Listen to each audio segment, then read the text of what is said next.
Em nome do Pai, do Filho e do Espírito Santo. Amém. Proclamação do Evangelho de Jesus Cristo segundo Lucas. Naquele tempo, o anjo Gabriel foi enviado por Deus a uma cidade da Galiléia chamada Nazaré, a uma virgem prometida em casamento, a um homem chamado José. Ele era descendente de Davi, e o nome da virgem era Maria. O anjo entrou onde ela estava e disse: Alegra-te, cheia de graça, o Senhor está contigo. Maria ficou perturbada com estas palavras e começou a pensar qual seria o significado da saudação. O anjo então disse-lhe: Não tenhas medo, Maria, porque encontraste graças diante de Deus. Eis que conceberás e darás à luz um filho, a quem porás o nome de Jesus. Ele será grande, será chamado Filho do Altíssimo, e o Senhor Deus lhe dará o trono de seu pai Davi. Ele reinará para sempre sobre os descendentes de Jacó, e o seu reino não terá fim.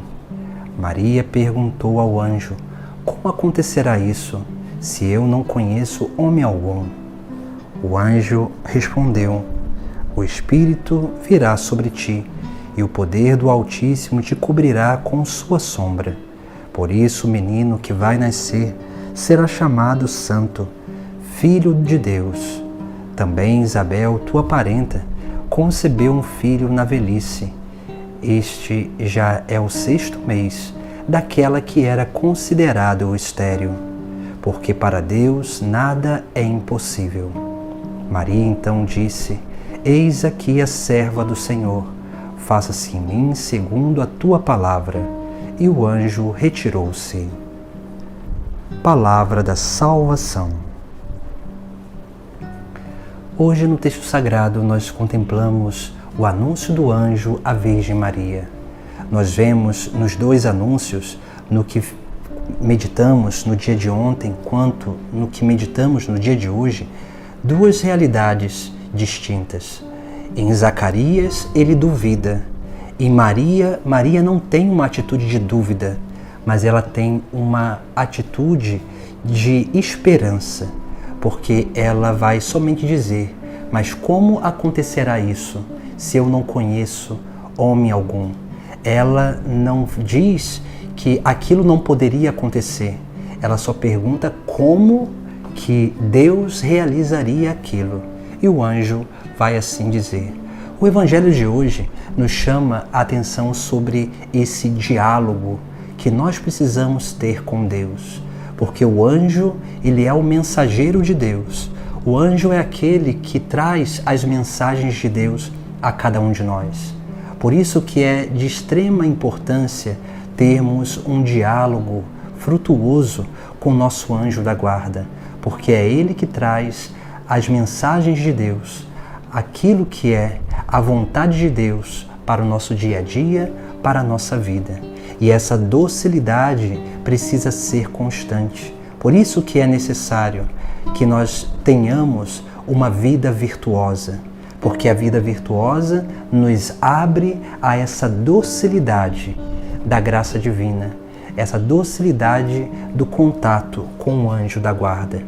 E no texto sagrado de hoje, nós vemos que ali São Lucas ele relata: o anjo Gabriel foi enviado por Deus a uma cidade da Galiléia chamada Nazaré, a uma virgem prometida em casamento, a um homem chamado José.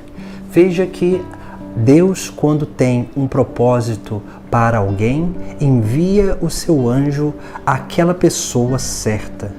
Ele não envia o anjo para encontrar qualquer um, mas ele prepara aquela pessoa para que possa realizar esse ofício, essa grande missão.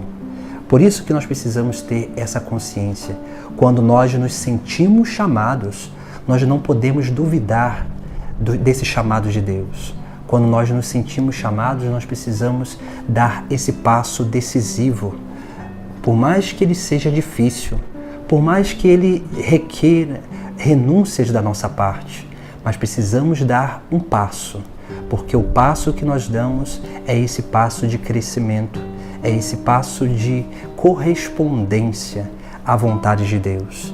Depois, no Sagrado Evangelho, o anjo ele vai dizer: alegra-te, cheia de graça, o Senhor está contigo. Ou seja, Maria, antes de receber essa concepção através do Espírito Santo, antes de gerar Jesus Cristo no seu ventre, o Senhor já estava com ela.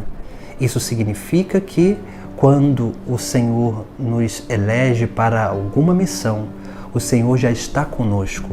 E essa presença do Senhor se dá através do nosso anjo da guarda, que Deus nos dá desde a nossa concepção, para que nós possamos verdadeiramente seguir os passos de Cristo, sendo auxiliados por esse companheiro de viagem, que é esse companheiro de viagem onde nós estaremos peregrinando nesta terra, do início da nossa vida temporal até o fim da nossa vida temporal, para alcançarmos a eternidade. Por isso que nós precisamos ter essa certeza. Quando nós somos escolhidos por Deus, Deus ele já envia uma graça especial ao nosso coração. Essa graça de atração para a sua obra, para a sua intimidade, para que nós possamos ter essa atitude de correspondência à vontade de Deus, ao chamado de Deus na nossa vida, porque Ele já está conosco. Depois, Maria ficou perturbada com estas palavras e começou a pensar qual seria o significado da saudação.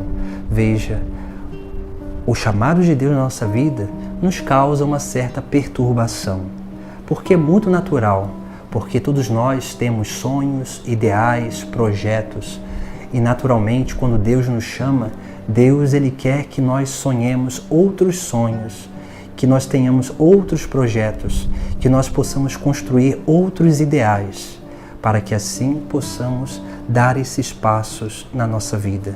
E assim nós vamos crescendo cada vez mais nessa purificação, dessa perturbação interior, que nos deixa muitas vezes agitados, que nos deixa muitas vezes desconfortáveis diante dessas realidades na nossa vida, coisas que nós não imaginávamos, mas que já no fundo do nosso coração nós temos essa certeza que podemos realizar aquilo, pela graça de Deus. Por isso que depois dessa parte do Evangelho vem todo um diálogo. O diálogo aqui de Maria com o anjo representa a nossa vida de oração, porque é na vida de oração que Deus vai confirmando todas as coisas na nossa vida. É através da vida de oração que nós vamos cada vez mais entendendo pelos dons do Espírito Santo o que Deus quer realizar em nossa vida. É através da nossa vida de oração que nós teremos sempre a certeza do projeto de Deus. Não que Deus vai falar alguma coisa, mas Deus vai infundir no nosso coração a convicção para com esse chamado que Ele já está realizando na nossa vida. E no final do Sagrado Evangelho, na última parte, nós vemos que o anjo ele faz ali um anúncio. O anúncio que Isabel está grávida. E esse é o sinal, porque a obra que estava acontecendo na vida de Maria é confirmada por Santa Isabel lá quando ela vai visitar a sua prima. Porque ela ali, Isabel, vai ficar cheia do Espírito Santo e vai profetizar aquilo que está acontecendo na vida de Maria. Assim também é a nossa vida. Quando nós temos essa vida de oração, nós vamos aprendendo a perceber essas confirmações que Deus vai nos dando no decorrer do caminho, para que assim possamos permanecer firmes e possamos fazer como a Virgem Maria no final do Sagrado Evangelho, onde ela lhe diz: eis aqui a serva do Senhor, faça-se em mim segundo a tua palavra. Veja que quando Maria diz essas palavras, ela está dizendo: eis aqui a escrava do Senhor. E ser escravo é estar totalmente dedicado ao seu Senhor. Nós precisamos isso. estar totalmente dedicados à obra de Deus, ao Senhor, para que dessa forma possamos verdadeiramente permitir que se faça-se em nós, segundo a sua palavra, essa palavra eterna, que deve ecoar através da nossa vida. Por isso que quando Deus nos chama, nós precisamos ter esperança que Ele nos dará todas as graças, todos os meios, todas as formas necessárias para que nós possamos cumprir a sua missão. Em nome do Pai, do Filho e do Espírito Santo. Amém.